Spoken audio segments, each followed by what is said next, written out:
जहाँ से व्यक्ति का स्वार्थ समाप्त होता है वहीं से इंसानियत शुरू होती है। नमस्कार दोस्तों, आज के वीडियो में डिस्कस करेंगे हम 2 मार्च के सभी महत्वपूर्ण करंट अफेयर पे। देखिए, आज के जितने भी करंट अफेयर सेलेक्ट किए गए ये सभी आपकी आगामी परीक्षा के लिए मोस्ट इंपॉर्टेंट है। तो शुरू से लास्ट तक वीडियो बने रहिए और इस वीडियो को पूरा देखने के बाद आप इसकी पीडीएफ फाइल भी डाउनलोड कर सकते हैं। नीचे डिस्क्रिप्शन बॉक्स में हमारे टेलीग्राम चैनल की लिंक और इस पीडीएफ की लिंक भी मिल जाएगी।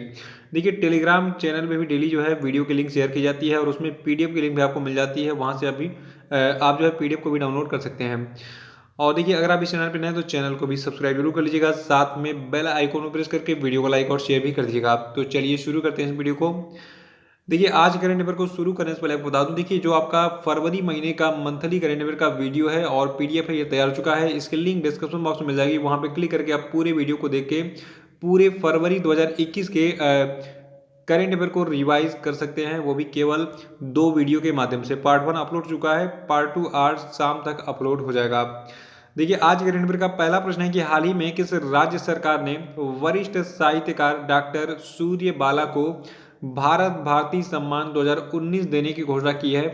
तो देखिए, भारत भारती 2019 सम्मान दिया जाएगा उत्तर प्रदेश सरकार के द्वारा किस साहित्यकार को? डॉक्टर सूर्य बाला को। तो आइए थोड़ा सा हम भारत भारती पुरस्कार के बारे में जान लेते हैं। देखिए, अगर आप यूपी के किसी भी एग्जाम की तैयारी कर रहे हैं तो आपको इस पुरस्कार के विनर का नाम पता होना चाहिए। 2019 का भारत भारती सम्मान किसको दिया गया? डॉक्टर सूर्य बाला को। देखिए, हाल ही में उत्तर प्रदेश हिंदी संस्थान लखनऊ के जो कार्यकारी अध्यक्ष हैं, जिनका नाम है डॉक्टर सदानंद प्रसाद गुप्त, इनकी अध्यक्षता में 2019 के सम्मानों पुरस्कारों की घोषणा की गई।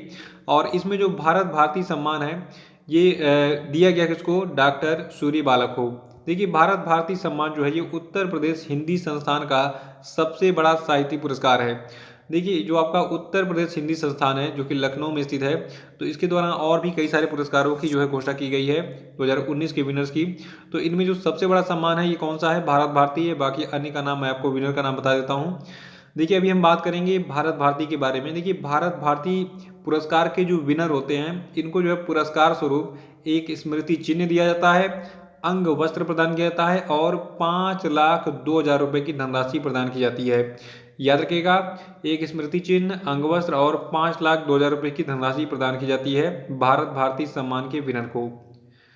और देखिए, इस वर्ष हिंदी संस्थान के द्वारा 4 लाख रुपए का जो लोहिया साहित्य सम्मान है ये लखनऊ के दयानंद पांडे को दिया गया। और 4 लाख रुपए का जो हिंदी गौरव सम्मान है ये दिल्ली के तरुण विजय को दिया गया। 4 लाख रुपए का महात्मा गांधी साहित्य सम्मान है ये दिया गया भोपाल के डॉक्टर रामेश्वर प्रसाद मिश्र को। देखिए, रामेश्वर प्रसाद मिश्र को जो है पंकज के नाम से भी जाना जाता है। और 4 लाख रुपए का पंडित दीनदयाल उपाध्याय साहित्य सम्मान दिल्ली के डॉक्टर सूर्यकांत बाली को दिया जाएगा। और 4 लाख रुपए के अवंतीबाई साहित्य सम्मान को जो है भोपाल के डॉक्टर कपिल तिवारी को मिलेगा। और 4 लाख रुपए का राजर्षि पुरुषोत्तम दास टंडन सम्मान राष्ट्रभाषा प्रचार समिति वर्धा को दिया जाएगा। और 2 लाख रुपए का पुरस्कार राशि वाला लोक भूषण सम्मान झांसी के पन्ना लाल असर को दिया जाएगा। और साथ ही 2 लाख रुपए का कला भूषण सम्मान बरेली के डॉक्टर राजेंद्र सिंह पुंडरीक को दिया जाएगा। और 2 लाख रुपए का विद्या भूषण सम्मान जयपुर के डॉक्टर ब्रजेंद्र कुमार सिंघल को दिया जाएगा। 2 लाख रुपए का विज्ञान भूषण सम्मान लखनऊ के डॉक्टर विनोद जैन को दिया जाएगा। और 2 लाख रुपए का पत्रकारिता भूषण सम्मान भोपाल के डॉक्टर राजेंद्र शर्मा को दिया जाएगा। 2 लाख रुपए का प्रवासी भारतीय हिंदी भूषण सम्मान अमेरिका की रेणु राजवंशी गुप्ता को दिया जाएगा। और 2 लाख रुपए का हिंदी विदेश प्रचार सम्मान कनाडा के रत्नाकर नराले को दिया जाएगा। तो ये सभी विनर्स हैं, इनके नाम याद रखिएगा। और इनमें जो सबसे खास सम्मान होता है ये होता है भारत भारती का। तो 2019 का भारत भारती पुरस्कार डॉक्टर सूर्य बाला को मिला है। दूसरा प्रश्न कि हाल ही में भारतीय पुरातत्व सर्वेक्षण ने किस राज्य की सीतागढ़ी हिल्स के जुलजुल पहाड़ के पास एक टीले के नीचे दफन बौद्ध मठ की खोज की है? तो देखिए, अभी हाल ही में जो आपका आर्कियोलॉजिकल सर्वे ऑफ इंडिया यानी कि भारतीय पुरातत्व सर्वेक्षण है, इसने जो है झारखंड राज्य के सीतागढ़ी हिल्स के जुलजुल पहाड़ के पास एक टीले के नीचे दफन बौद्ध मठ की खोज की है। और इसकी क्या विशेषताएं हैं मैं आपको बता देता हूँ। देखिए, हाल ही में यहाँ से जो है वरद मुद्रा यानी कि हाथ से वरदान देने का इशारा में तारा देवी की 4 मूर्तियां प्राप्त हुई हैं, जिसे कम से कम 900 वर्ष पुराना माना जा रहा है। और ये वरद मुद्रा क्या है? देखिए, आपने देखा होगा हाथ से वरदान देना या फिर आशीर्वाद देना कुछ ऐसी ऐसी मुद्राएं पुराने ज़माने में लोग बनाते थे, सदा खुश रहो बेटा। और मतलब आपने ये सारी चीज़ें देखी होंगी, ये मुद्राएं, ठीक है। तो यही है आपकी वरद मुद्रा। देखिए जो देवी तारा की मूर्तियां हैं उनकी उपस्थिति इस क्षेत्र में बौद्ध धर्म की वज्रयान शाखा के प्रसार को दर्शाती है। देखिए बौद्ध धर्म में भी जो है कई सारी शाखाएं बन गई थी। कोई लोग कहते थे हम मूर्ति पूजा करेंगे भगवान बुद्ध की, कोई लोग कहते थे भगवान बुद्ध ने कभी नहीं कहा कि मूर्ति की पूजा करो, तो इसलिए बहुत सारे लोगों का अलग अलग मत हो गया। इसमें बहुत सारे ब्रांचेज हो गए। देखिए इससे पहले भी जो है, जो आपका ये प्लेस है, कौन सा प्लेस, सीतागढ़ी हिल्स का जो जुलजुल पहाड़ है, ठीक है। तो इस स्थान के नज़दीक जो है एक प्राचीन बौद्ध स्थल इसी तरह के टीले के नीचे दफन पाया गया था। तो ऐसे साक्ष्य यहाँ पे मिलते रहते हैं। और तीसरा प्रश्न है कि हाल ही में किस दिन शून्य भेदभाव दिवस यानी कि जीरो डिस्क्रिमिनेशन डे मनाया गया। देखिए जो शून्य भेदभाव दिवस है इसको हमने 1 मार्च को मनाया है। देखिए विश्व स्तर पर हर साल 1 मार्च को हम मनाते हैं शून्य भेदभाव दिवस यानी कि जीरो डिस्क्रिमिनेशन डे, इसको याद रखिएगा। देखिए इस दिवस का उद्देश्य महिलाओं के अधिकारों की रक्षा करना और उनके सशक्तिकरण और लैंगिक समानता को बढ़ावा देना है।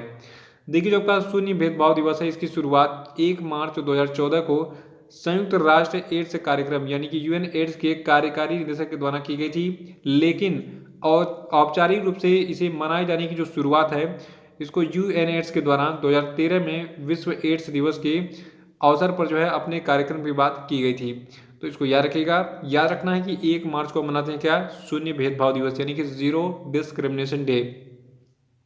चौथा हमारा प्रश्न है कि राष्ट्रीय प्रोटीन दिवस किस दिन मनाया जाता है। देखिए राष्ट्रीय प्रोटीन दिवस को मनाते हैं 27 फरवरी को हर साल। और जो 2021 का राष्ट्रीय प्रोटीन दिवस है इसकी थीम रखी गई है पावरिंग विथ प्लांट प्रोटीन, ठीक है। Powering with plant protein, plant protein मतलब पौधों से हमें कौन कौन से सोर्सेज से प्रोटीन मिलते हैं। देखिए खास तौर से जो पल्सेज यानी कि दालें होती हैं उनसे हमें प्रोटीन मिल जाता है। तो आप प्रोटीन का जो सबसे अच्छा सोर्स है इसको आप कह सकते हैं कि जो दाल होता है ये प्रोटीन का सबसे शुद्ध और सबसे बढ़िया स्रोत होता है। इसको खा के अपनी बॉडी बनाइए आप। और देखिए जो आपका ये राष्ट्रीय प्रोटीन दिवस है, ठीक है, इसका मुख्य उद्देश्य प्रोटीन की कमी के बारे में जागरूकता फैलाना है।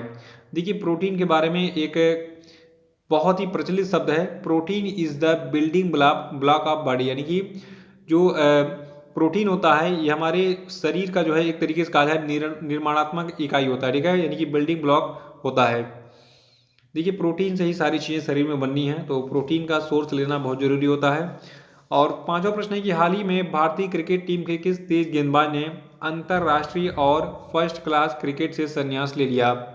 तो देखिए अभी हाल ही में जो आपके आर विनय कुमार हैं, ठीक है, आर विनय कुमार, इनका नाम बहुत कम लोगों ने सुना होगा। ये एक भारतीय क्रिकेटर थे, बहुत कम मैचेज खेले थे इन्होंने, लेकिन फिर भी जो है इनका नाम आपको याद रखना पड़ेगा।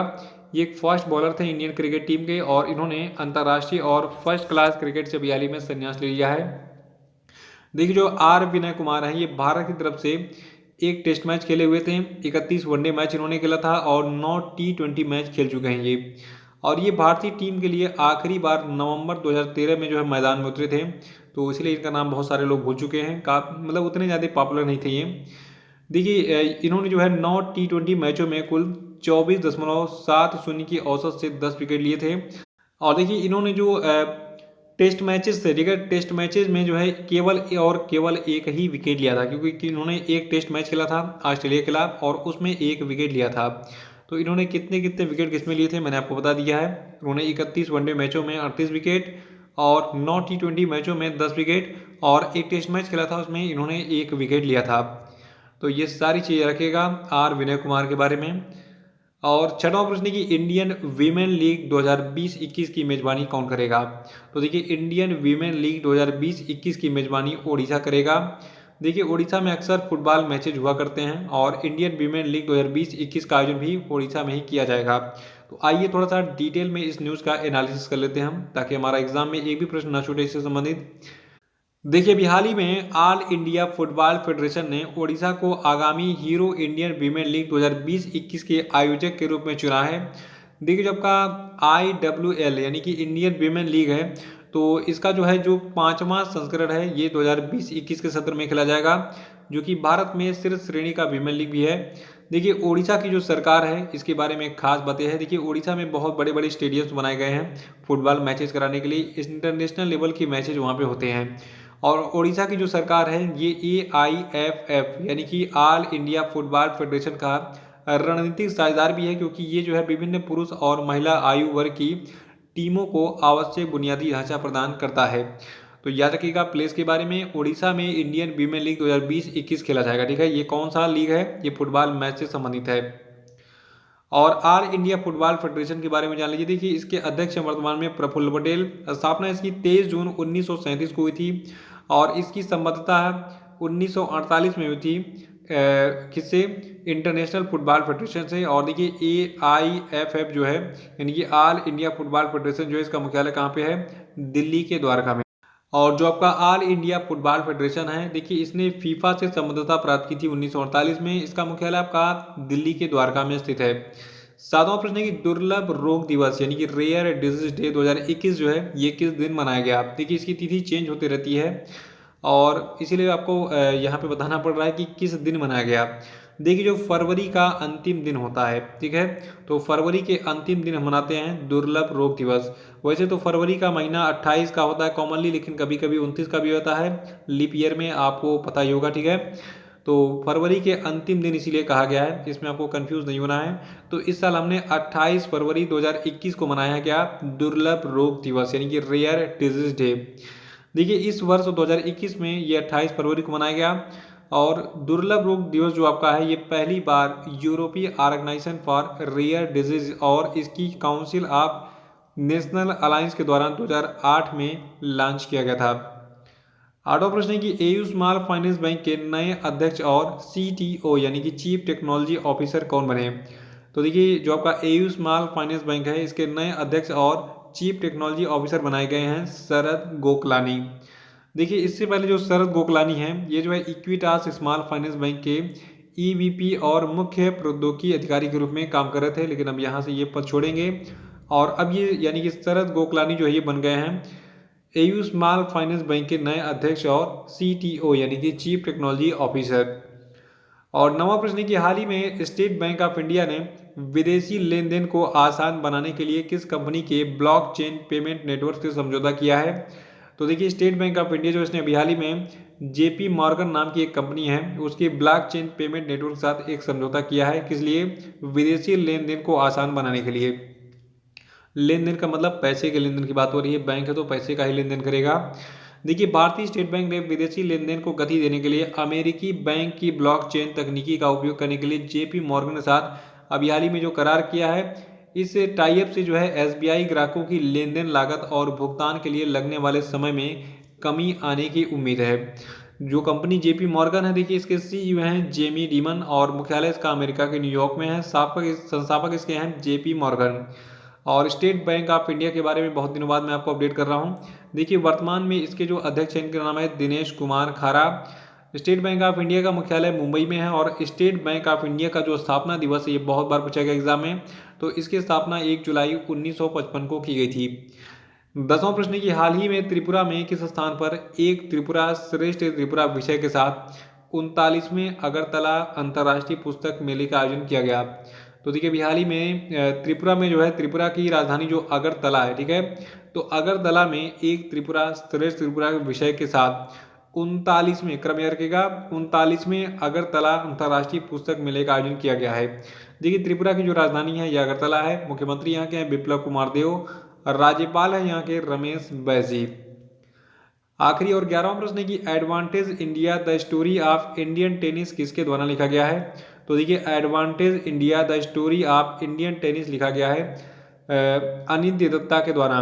देखिए अनिल दत्ता जो है ये पहले एक बैंकर हुआ करते थे, लेकिन अब ये राइटर बन गए हैं और इन्होंने अभी हाल ही में भारतीय टेनिस का इतिहास advantage India the story of Indian tennis नामक पुस्तक को लॉन्च किया लिखने के बाद। देखिए इस पुस्तक में जो है मोहम्मद सलीम और द फाइजी ब्रदर्स, SM जैकब और गौस मोहम्मद जैसे स्वतंत्र पूर्व खिलाड़ी और दिलीप बोस, सुमन मिश्रा, नरेश कुमार, रामनाथन कृष्णन जैसे टेनिस आइकन का वर्णन किया है। और अपनी इस पुस्तक में उन्होंने रोहन बोपन्ना, सानिया मिर्जा जैसे जो दिग्गज खिलाड़ी हैं, ठीक है, तो इनका भी वर्णन किया है, ठीक है, इसको याद रखिएगा। याद रखना है advantage India the story of Indian tennis को किसने लिखा है? अनिंद्य दत्ता ने। तो ये थे आपके आज के सभी महत्वपूर्ण करंट अफेयर और अब हम बात करेंगे आज के सभी क्वेश्चन अपडेट पे। तो सभी लोग कमेंट बॉक्स में आंसर देने के लिए तैयार हो जाइए और फटाफट एक काम कर दीजिए, अगर वीडियो को लाइक करना भूल गए तो तुरंत लाइक कर दीजिए। फिर आगे बढ़ते हैं। देखिए पहला प्रश्न आपके लिए कि हाल ही में किसने पहले भारत खिलौना मेला 2021 का उद्घाटन किया है? आंसर बताइए, इनका नाम बताइए कौन है ये। दूसरा प्रश्न की निम्नलिखित में से किस स्थान पर सरस आजीविका मेला 2021 का आयोजन किया गया, बताइए। और तीसरा है कि हाल ही में भारत के चुनाव आयोग ने कितने राज्यों या फिर केंद्र शासित प्रदेशों के विधानसभा चुनाव की घोषणा की है, बताइए कितने राज्यों में विधानसभा चुनाव होने जा रहे हैं। और चौथा है कि हाल ही में भारत के किस पड़ोसी देश के साथ जो है हॉटलाइन स्थापित करने की सहमति जाहिर की, बताइए। देखकर मैंने डिटेल में बताया था कि भारत किस देश के साथ हॉटलाइन स्थापित करने जा रहा है, कल का वीडियो देखिए उसको रिवाइज कर लिखा। और पांचवा की international institute for strategic studies के अनुसार 2020 में दुनिया में सबसे बड़ा रक्षा व्यय वाला देश कौन सा है, बताइए। और अब हम बात करेंगे जो कल के जितने भी क्वेश्चन हमने पूछे गए तो उनका सही उत्तर क्या क्या है। देखिए क्वेश्चन का पहला प्रश्न था कि हाल ही में किस भारतीय क्रिकेटर ने क्रिकेट के सभी फॉर्मेट से संन्यास ले लिया है, तो देखिए ये क्रिकेटर आपके हैं यूसुफ पठान। और दूसरा था कि राष्ट्रीय सांख्यिकी कार्यालय के द्वारा जारी किए गए एडवांस अनुमानों के अनुसार वर्ष 2020-21 में भारत की जीडीपी विकास दर कितनी रहेगी, तो ये रहेगी -8%। और तीसरा था कि हाल ही में किस भाषा के कवि विष्णु नारायण नंबूतिरी का निधन हो गया, तो देखिए ये एक मलयालम कवि थे। और चौथा था कि हाल ही में किस देश के पहले प्रधानमंत्री माइकल सुमारे का निधन हो गया, तो माइकल सुमारे पपुआ न्यू गिनी के पहले प्रधानमंत्री हुआ करते थे। और पांचवा था कि वर्ल्ड एनजीओ डे कब मनाया जाता है, तो देखिए इसको मनाते हैं 27 फरवरी को।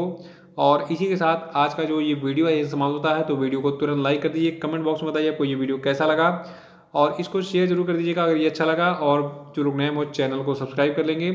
और नीचे डिस्क्रिप्शन बॉक्स में हमारे सोशल मीडिया के जितने भी लिंक आपको दिख रहे हैं वहाँ पे क्लिक करके इसको ज्वाइन भी कर लीजिएगा। तो इसी के साथ बहुत बहुत धन्यवाद। Thank you and have a nice day.